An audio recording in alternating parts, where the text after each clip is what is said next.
kind of drip down and self-baste it as it's roasting or smoking. So I'm gonna go ahead and I cut through the flesh here. I've got the neck bone, the spine here that I'm gonna go ahead and cut through with my saw. A bone saw is specifically for bone. Don't go sawing through meat with it. So we're just gonna go ahead and make a couple of quick little jaunts like that. And then we'll get to the head a little bit later, but we'll just set this off to the side so you can watch. All right? So now I'm gonna go ahead and finish splitting it. This was already split. Now, when I do my hogs, I have done a full kill on the farm and done classes like that, and I have no problem doing it. It's just a pain. This is so much easier to do it like this. I found a guy down in southern Michigan my farm's out in Belleville, Michigan, and I got a guy about 20 miles away that I'll send him to live. We'll trailer him up there for $50. He does it like this for me. So it's so much easier because it takes about a day to process it and hang it. So I prefer having someone else do that dirty work for me. Then I get to have fun. So now I'm gonna go ahead and just separate these two sides here. My lovely assistant's gonna help me move it. So that way, it's a little bit easier to butcher. And of course, as you can see, one of the most important tools besides your knife is a cut glove. I do believe in these greatly because I've had 4 tendon surgeries in my hand in my 18 years in the business. And I always keep it obviously on the hand that I'm cutting against, and then keeping one free for my knife. So the first thing I like to do is take off the trotters and the hocks, and to do that, we're going to go ahead and find the joint here. Just kind of make a cut with my knife first. Can everybody see? I'm kind of off the screen here, sorry. So I'm going to go ahead and score at both joints here.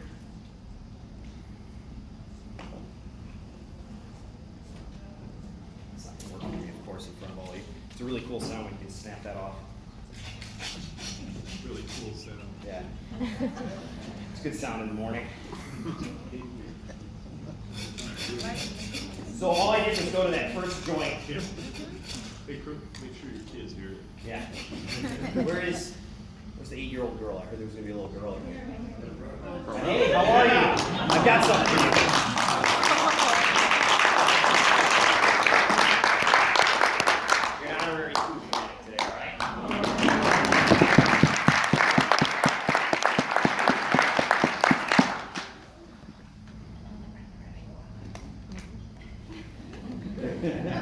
Photo op. Of course.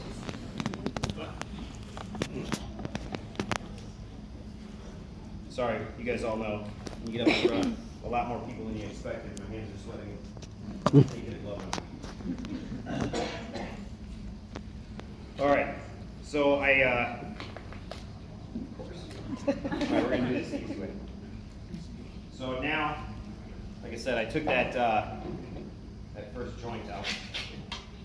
And I've got my trotters. So these here, I like to take them, brine them, and then smoke them. You can do them in different trotter applications, or I like to take these and add them to different soups once they're smoked. The collagen in there, the natural collagen, help thicken up your stock soups, things like that. And then you can go ahead and shred the meat up and add it to a nice white bean stew, something like that, right? Pretty easy. So the whole basis of this demonstration today is obviously how to utilize a whole animal. It's not just about the butchery, but I love bringing in animals like this into a restaurant and showing how you can use everything. It's not just about charcuterie, but we're going to have some nice chops out of it, hanger steaks. We're going to have a couple of cool things. It's great to run different specials, mixed grill plates, things like that, out of a whole animal like this. So the next thing I'm going to do is go ahead and remove the tenderloin. And to do this, the spine bone where the tenderloin attaches is curved, right? Okay, who's butchered a hog before? Cool, a couple of you, right? So you can tell me if I'm doing it wrong, right?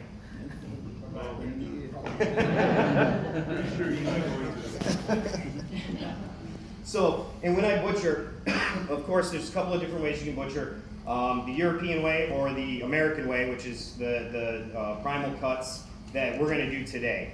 I butcher in the American, the American way of butchering it, but I also kind of butcher hogs as to how I'm going to use them, right? So if I want a hog that's going to be a little bit more charcuterie based, then I'm going to probably cut back a little bit more into the loin for, some different, maybe a copa or something like that, right?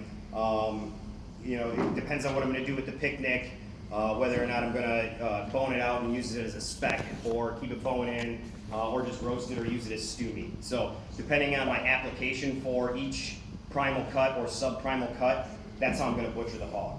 Okay, but today I'm just going to do a basic American butcher into the primal cuts here. So a lot of you have probably seen, it seems like there's a lot of hunters in the room, so I'm guessing a lot of people have probably butchered a couple of deer. And it's the same basic aspect. What I'm doing is just taking that tenderloin out. You want to make sure that that's one of the first things you remove. And as I'm doing this, I'll put this hog up in just a second so you can see it a little bit better on the camera. And I'm just taking it all the way back into the leg, okay? So, I'll just flip it, tilt it a little bit so they can see this groove in here. So it's just like a nice little pocket in here. And I've just gone and rode that spine with the blade of the knife to remove that tenderloin. In doing so, I want to make sure I get as much meat as possible, and then there's a little pocket that this goes into that you're just going to kind of seam out with the tip of your knife to get the full tenderloin out. All right? Looks just like what you get in a nice box of stockyard meats from US Foods. Shameless plug. Okay? All right, so the next step I'm going to do now, I'm going to break this down into the picnic shoulder, the belly, ribs, and loin section, and then the ham itself. Now, depending on the size of the animal, you want to go between the second and third, or the third and fourth rib, to save as much of the shoulder as possible, and to make that distinction before the loin. Okay, so I'm actually going to go between 3 and 4 here, because this one's a little small. And again, I'm going to go ahead and just make a little mark with my knife here. And then I'm going to go ahead and cut the bone with the bone saw. And just kind of connect the dots. I've got a little bit of the breastbone here. First thing I'm going to do is start with the spine, and then I'll come back and cut just this little bit of breastbone.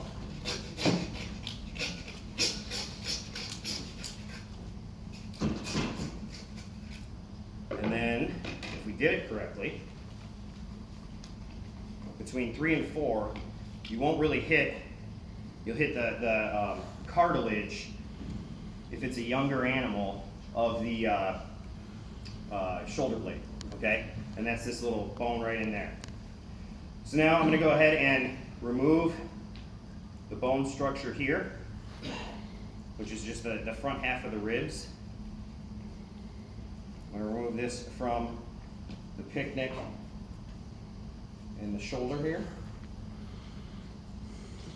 And again, I'm using pretty much just the tip of my blade so that I save as much meat as possible. Obviously, we're going to use the bones for a stock.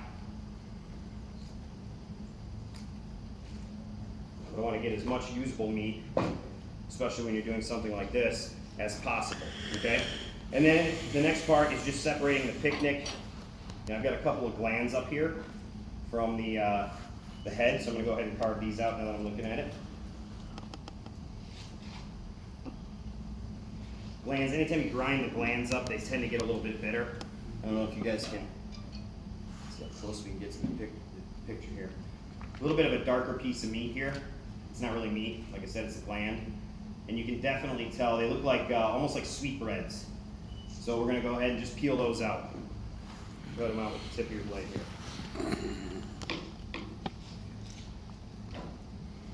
All right, now to separate the two, I like to just kind of take it, again, depending on how much of the shoulder meat you want for grind or for tasso ham, or to roast or for confit. You know, however you're going to process the shoulder is how far down you're going to go. Same thing with the picnic. Are you going to bone it out and use it for a speck, boneless speck? Are you going to, keep the bone in and cure it like that? A nice molasses glazed, cured ham is nice. So there's a couple of different things you can do. Or again, like I said, if you don't have the ability, because I know we all love the health department because they know so much about charcuterie and curing, right? Yeah, and yeah. temperature and time. I mean, it's not like we invented this. It's been around for thousands of years, right? But we've got to go by the book. So depending on your local health department and what they see fit in a curing chamber, or, you know, nobody's recording this, right? You are? Just a little bit. All right. Or if you have that secret room we all know about, then that'll go ahead and decide what you want to do with these pieces of meat. For this, I'm just going to go right down the center. I'm just going to split it right in half. And as I go down here, I'm going to go ahead and hit this bone here, the shoulder blade, and that front leg bone. And as I go through that, I heard it change sounds on me. And that's when I can determine as to whether or not I'm done cutting through the bone. And we've got a nice split here, okay? For this, we'll come back to this here in a few minutes too, and I'll go ahead and bone that out.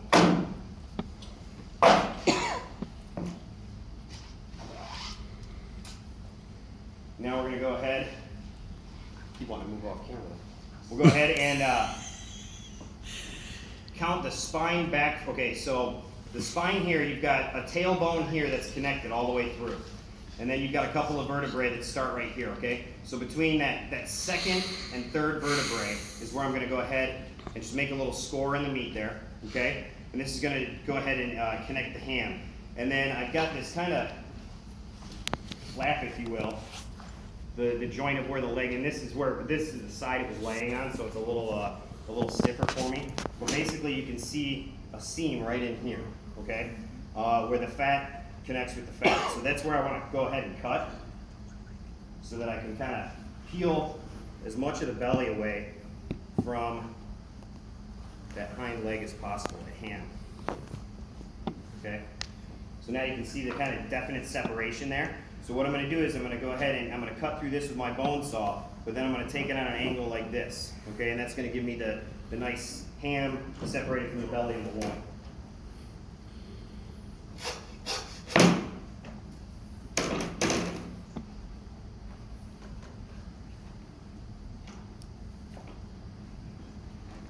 And again, if you do it right, I cut right through that spine joint there, just because that's lined up with the tailbone vertebrae. So there's my ham, and then here is my loin and belly section. So for this, again, it's all about the more and more practice that you get with these hogs. As you can see, I mean, it's pretty easy to make these cuts for me because I've done 247,000 hogs in my couple of years of doing this. It was a joke, nobody laughed. Okay, I've done a lot. We've got the hanger steak right here, so I'm going to go ahead and peel this off. This is a good little chef bite, if you will. This is something fun to cook up for lunch because obviously you're only going to get 2 out of a hog, and you really can't use that a whole lot on a special. So we're just going to set that aside for now. I'll trim it up in a few minutes. When it comes to, did I get you? That's nice, right? You got to be like Gallagher and bring the garbage. Right? So for this, we're going to go ahead and again eyeball it. I'm going to kind of show you all. Hopefully you can see. So we're going to see about the loin section right here. We're going to take about 1 finger past the loin, okay? That's where we're going to go. I hope everybody can see that. Like that, okay? And I'm going to go ahead and just make a mark in that rib there. And then about the same back here, I want to go about just past the loin, okay? So I've made my cut. Now I want to go ahead and take my bone saw to go through these ribs. And I'm just going to connect the 2 lines here.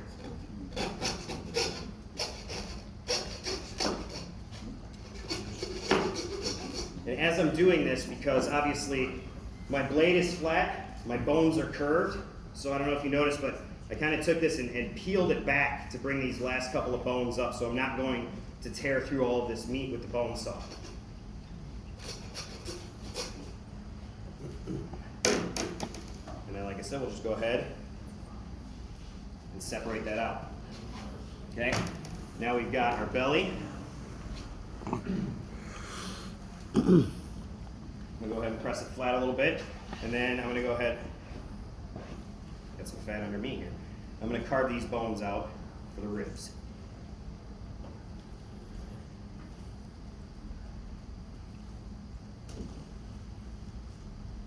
Again, I'm kind of peeling up as I go.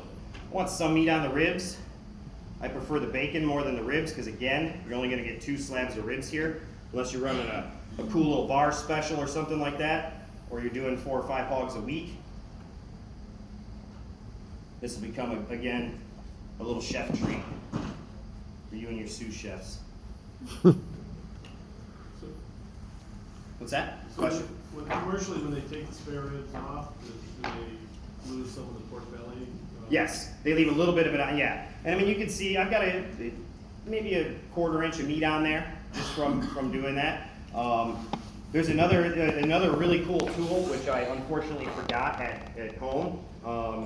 But you can actually, when you leave these ribs on, you can go ahead from this side, and it's like a little piece of fishing wire with a kind of a T-hook like this, and you just pull each bone out, and then that way you pull it back, and these are just stock bones as opposed to ribs, right? And then you've got all that meat on the belly, because you can see that I've kind of carved out a good little section of meat there from this belly, right? So if I wanted to make bacon, I mean, this is still, I'm really happy with the meat to fat ratio in the belly.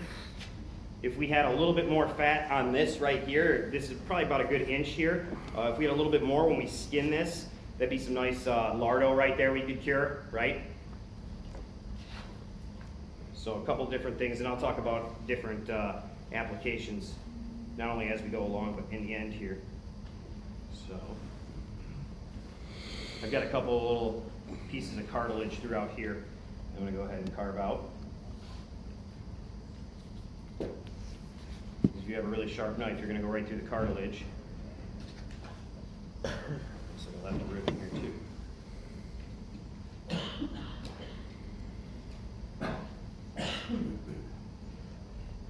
So, once this is out, again, I left the skin on. I got it skin on. I left the skin on this particular hog. This would be a great slab of bacon here. If you want to go ahead and go through the effort of taking the skin off for one of them now, you could go ahead and do that, and then use it for like a pork belly confit. You know, cure it real nice, and then obviously fry it in pork fat. Real nice application there. Another thing, one of my favorite things in the world is the pancetta, which is pretty easy to do, and you can actually do it in your cooler so the health department doesn't get too freaked out.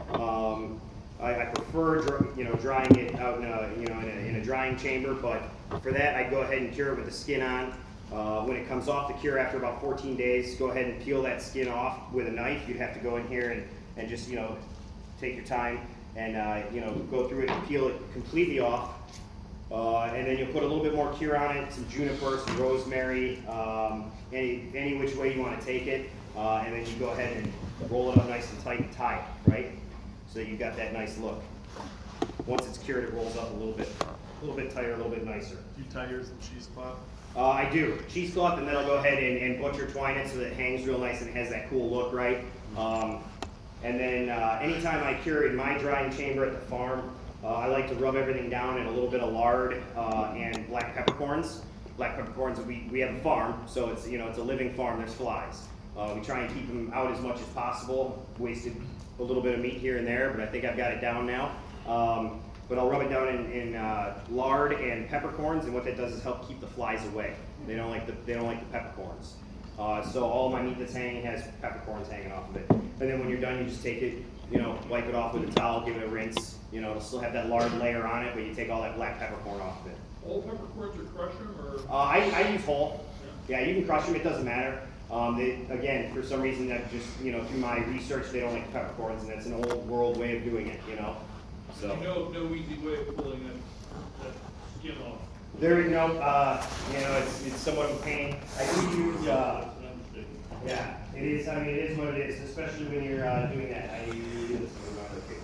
I've got a skinning knife that I used for years that I'll go ahead and use for this as well. Again, it is what it is. The fresher the animal, the easier it is. Exactly. Yeah. And then again, if I was to go ahead and cure and smoke my bacon, you just take one little snip and you can pull that whole skin right off of it, peel that skin right off of it, and then you've got smoked skin that you can go ahead. I used to take and cut them into cut them down the center and then cut them into thirds, so you get 6 pieces off, 6 pieces of skin, roll them up, tie them, throw into your stock.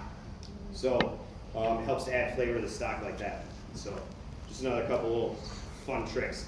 Now again, for this, I'll go ahead and show you kind of what a pain it is, because even though I've done many, many hogs, you still are going to have, you know, some nice, you're never going to get a real nice cut in the fat here. You're going to have some saw marks, some hacking up a little bit here. But what I like to do is just go ahead and peel the skin back as I'm running my blade. I'm not sure what to call it, but you know that straight tip point that's a real long slicer? Like a scimitar? Well, not the curve, but straight. The straight one? Yeah. Yeah. It's thin. Yeah. I got it in Germany, but It I is- used it for getting the skin off and it worked pretty good. That is a lot nicer, because you can get a little bit more of It's a longer, tip. you know, pull out of it. Yeah. And it's a very flexible knife. Yeah. Talked to the guys that, was it the knife guy that was out there earlier today? He might have something special.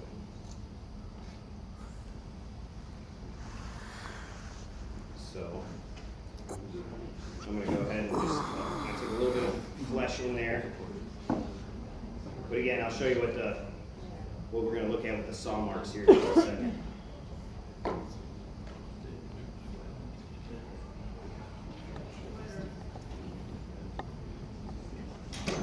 So you're gonna go ahead and see that I've got the ridges going through this. Now, when it comes down to it, you can go ahead and absolutely make this a little bit more pretty when you go ahead and butcher each chop, as opposed to the saw marks I have going through it.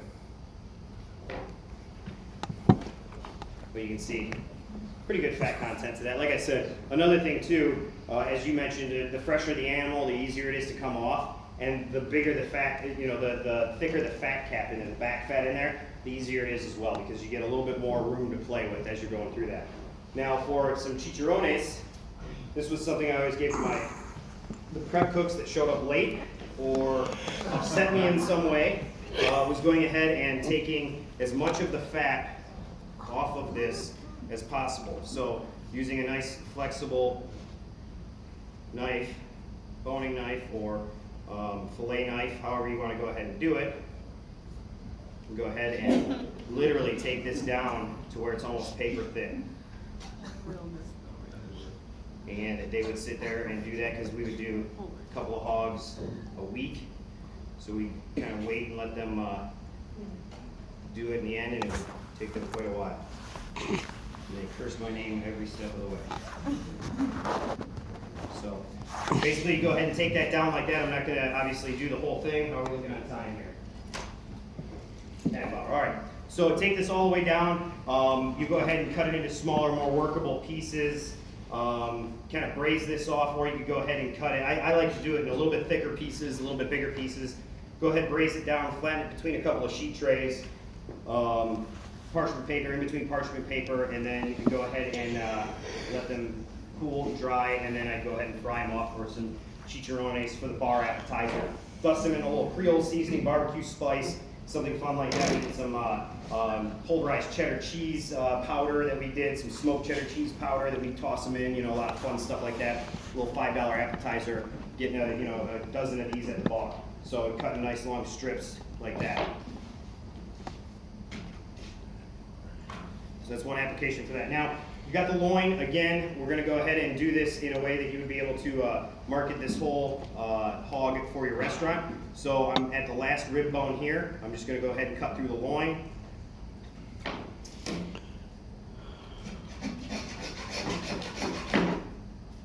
Cut through that spine bone. And then I've got two different portions here. This one, I would go ahead and this piece of the loin, I'm going to go ahead and separate it right off of the spine here. And this becomes a really nice roast. If you have the luxury of having a cryovac machine, what I do is take a little bit of this extra fat off. And again, I can take this and throw it in with my grind meat, okay? Or lunch. Or lunch, yeah, there you go. Chef's lunch. You got a nice big chef's lunch going on here. Some ribs. You got some good stuff going on. So what I do is go ahead and tie this up nice and tight. Do a little marinade, just olive oil, garlic, rosemary, roasted garlic, rosemary, kind of rub it on there, cryovac it, and let that sit for a day or two, kind of marinating. You can also go ahead and do Canadian bacon. You got a nice, if you've got all the tools of the trade, a brine needle like this, a brine pump, and go ahead and do Canadian bacon. I'd go ahead and absolutely take all of the sinew, the silver skin, as well as the fat off of it before you go ahead and do that, right? So that becomes a nice little usable piece in several different ways. And then we've got our rib chops here, our loin. For this, it's a little difficult, okay? If you have a bandsaw, you are awesome. If not, we're going to show you something called the Detroit lean, okay? You guys know I took that from Brian. I got to use that though. So we've got the chine bones here that we've got to go ahead and take this out so that we can cut through each chop, right? So in order to do this, my hand's getting nice and fatty here. We're going to go ahead and cut on an angle, okay? So I'm going to go ahead and use my bone saw, and I'm literally going to go in on an angle like this so I separate that spine from those ribs, okay? In order to do that, I've got a nice grip on it here.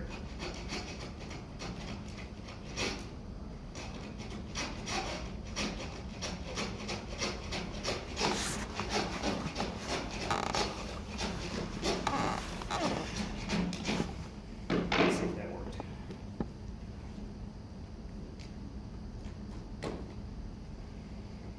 Looks like I got lucky. Yeah,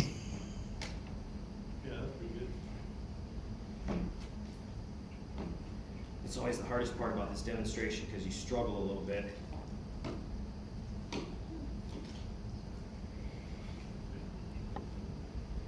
You need a predator with a spine in your hand, right? Take that picture.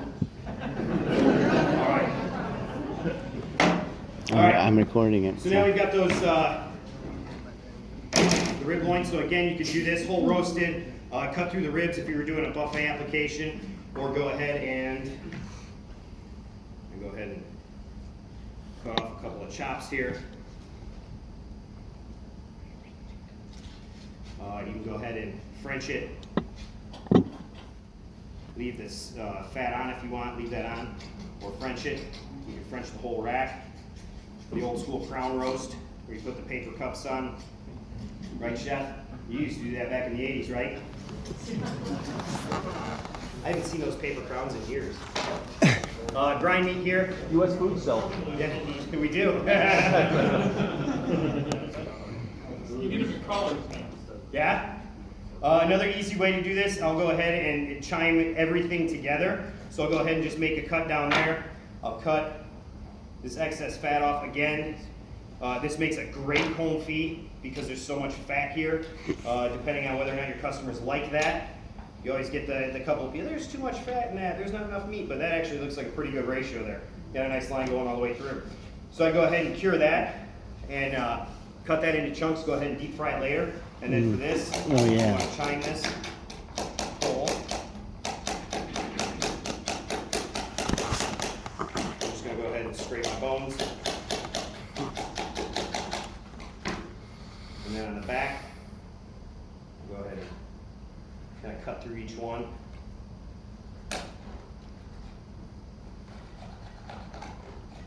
And this is a trick that either everyone knows or you don't know at all. And it, oddly enough, becomes one of the most sought after parts of my demonstration. But you can go ahead and take a towel here and just peel back. See, I heard a couple people do this, right?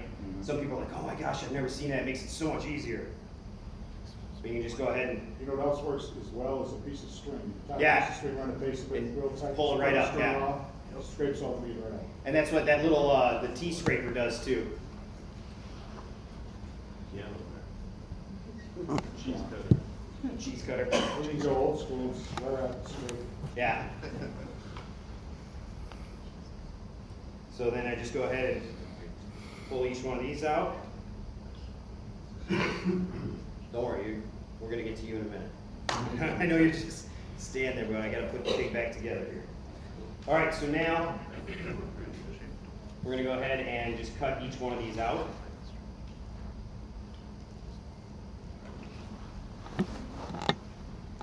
And again, you can do a couple of different things. I saw Paul Kahan used to take these chops, or he probably still does out in Chicago, and does a hay smoked pork chop. He takes and puts dry meat here. He takes the chop individually puts it into a cryovac bag with a little smoked hay, and then I think he cold smokes the chops as well, and then a little bit of broth, and goes ahead and sous vide those. Really cool, distinct flavor. And then obviously you've got your, different applications here for your menu. So go ahead and cut these up, tie them with a string so they're nice and round, marinate them, and grill them up. You say smoked hay? Smoked hay, yes. It's a pretty cool recipe. All right, and last but not least, we've got our ham here. So we're gonna go ahead and take out the H bone.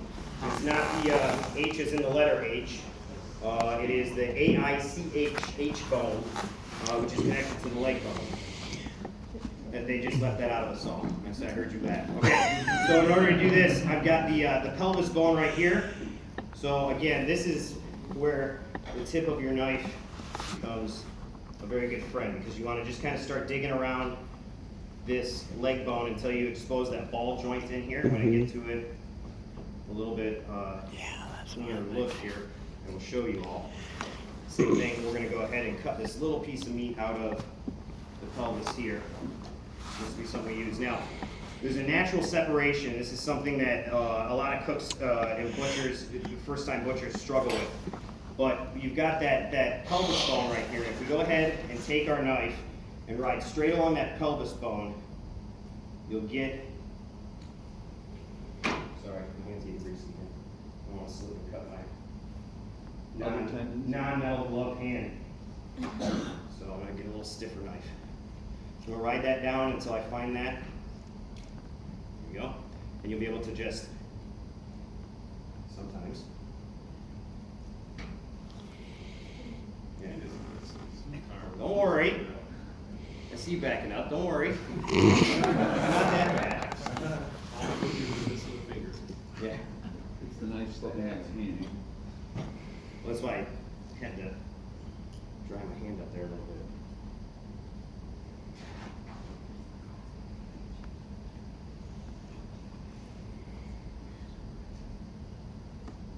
I swear this is usually a lot easier. This particular, there we go. Get a better, thought I'd get a better grip.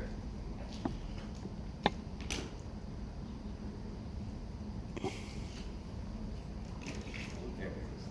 So, literally be able to peel that right back and you can see that pelvis blade there. All right, and this is gonna, again, just help keep as much of that leg intact as possible. Cut around the tail there. And then we go ahead and finish carving out that So, literally just by using the tip of your knife, you can go ahead and follow this right around.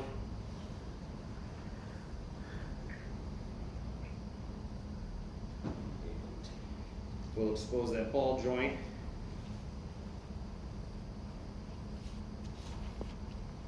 Yes.